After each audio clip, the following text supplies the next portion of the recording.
I'm gonna give you 4 of the best exercises that you can utilize to get strong as and we're gonna start right now.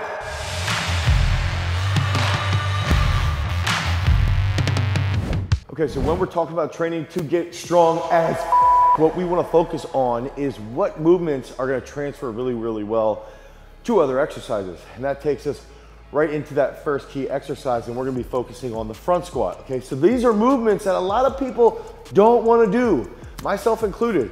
I went years where my front squat was pathetic. It was horrible. I hated doing it.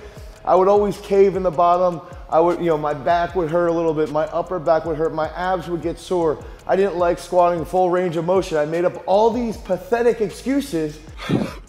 And then one day I decided I'm gonna front squat for 2 years straight, every single day. And I got my front squat well over 450 pounds.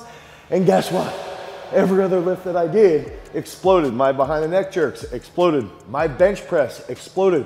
My deadlift went up over 100+ pounds and I didn't deadlift at all. And it all came back to hitting that front squat. So one of the big things that we've got to realize is that a lot of these exercises, the front squat being the biggest one, these are movements that people don't want to do, and that's why you're pathetically weak. So hit the front squat 2 to 3 days a week even, and I would say one day push, 6, 7 sets, doubles, and then one day you can do 4 sets of 4, good speed work, like 50 to 60%, trying to find that groove, and then use a third day as like that auto-regulatory day. Maybe you do some higher reps, nice and easy, but if you start to feel really, really good, push up to a heavy single, and that's when you start to get really, really strong, when you're pushing those heavy singles. So hit those front squats every single week, 3 days a week for a minimum, and your strength is going to blow up.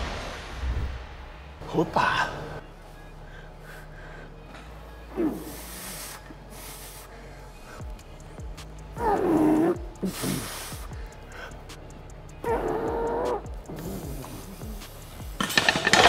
Okay, so notice I'm doing that classic bodybuilder front squat grip, okay?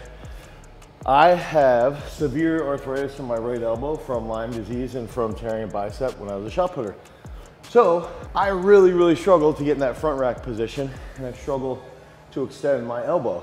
Now, what I recommend is if you can get into that front squat position, by all means, get into that front squat position. But if you can't, do that classic bodybuilder pose, or you could even do a zombie squat here, okay? So utilize whatever you can.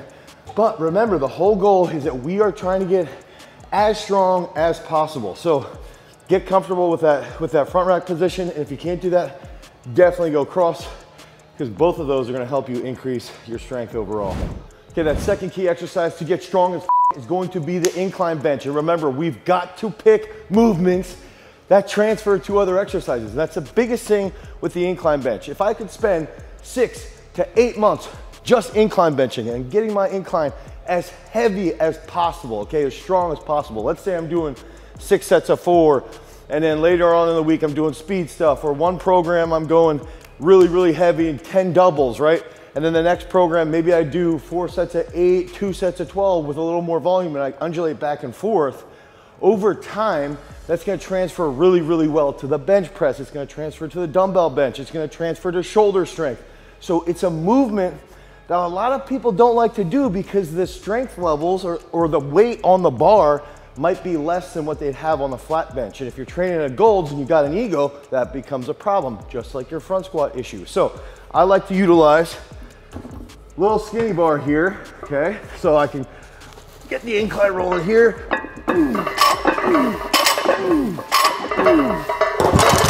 Do some speed stuff. Now, one of the big factors that we love to utilize at Garage Strength is a fat bar. We almost always bench on a fat bar, okay? Incline bench, decline bench, flat bench, always on a fat bar. This is a 2.5 inch bar. We've got a 2 inch bar. We'll have our football players, our wrestlers, our throwers, everybody benches on that fat bar. If you have access to a fat bar, use it, and use it a lot. Use it frequently, and use it with your speed work too, because that's gonna help focus on higher motor unit recruitment in those prime movers. So it might be a little bit more challenging. Oh.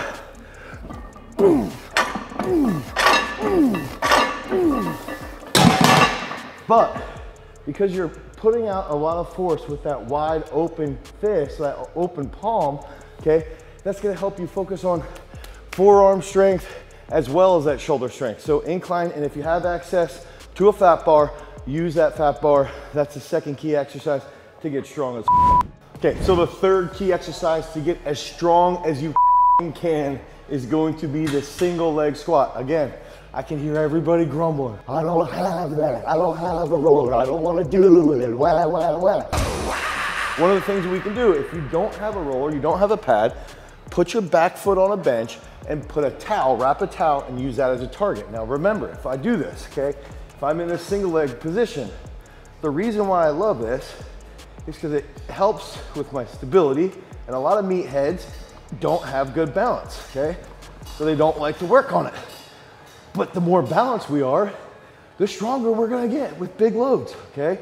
So here, boom, boom, boom. And one of the big keys is that this is gonna help you stay healthy. It's gonna help you strengthen your entire posterior chain. And if you're doing deadlifts, it's gonna blow up your deadlift. Now, some key factors that I like to do here. If I do overheads, okay, I can use it as assistance. It's gonna help with my mobility here. Okay, if I wanna go in a front rack position, I can do it in a front rack position. That's gonna help my abs a ton. And if I don't wanna do front rack position, don't wanna do overhead, I can use dumbbells. So, I'm out of breath. So you can get strong as doing single leg squats with a bar on your back, single leg squats with a bar on the front. You can help your mobility improve, overhead position. You can use dumbbells and just focus on higher reps when you're using dumbbells or that overhead position, and it's gonna blow up the strength of your posterior chain.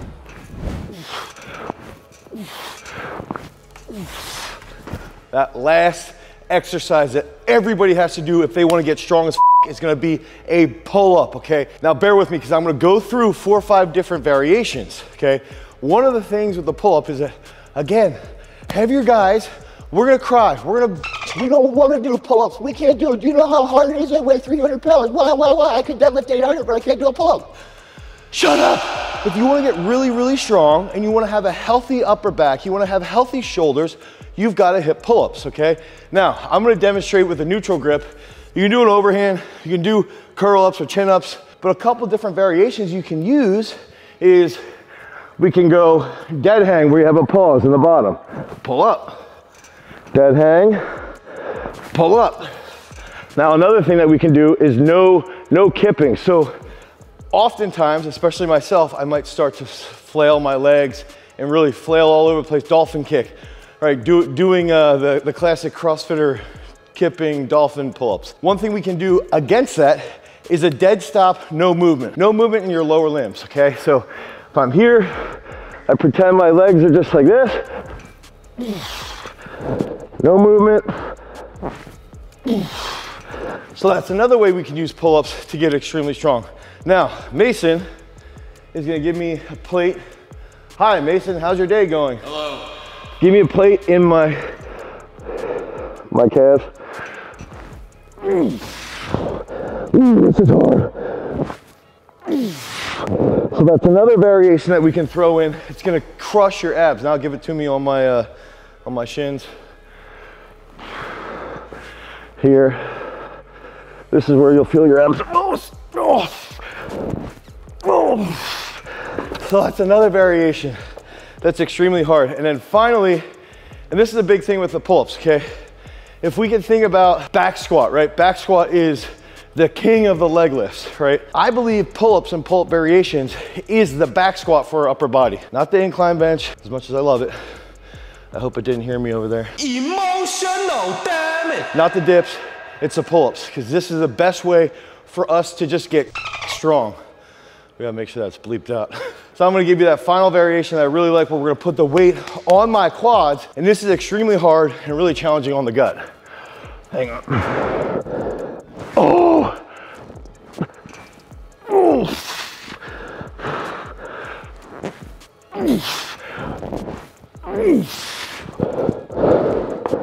Okay, so use all of those pull-up variations. You can do pull-ups 3 to 4 times a week if you want. I recommend doing pull-ups at least twice a week, push it with some volume and change those variations. And when you get down to it, all these movements, all these exercises are exercises that most people don't want to do. Big, strong dudes, they don't want to do single leg squat. They don't want to do pull-ups. But if you really, really want to get strong as use all 4 of these movements on a regular basis and you will get as strong as you can. Until next time, guys, peace. By the way, click on the link down below, head to garagestrength.com, pick up that mass builder program to get nice and beefy.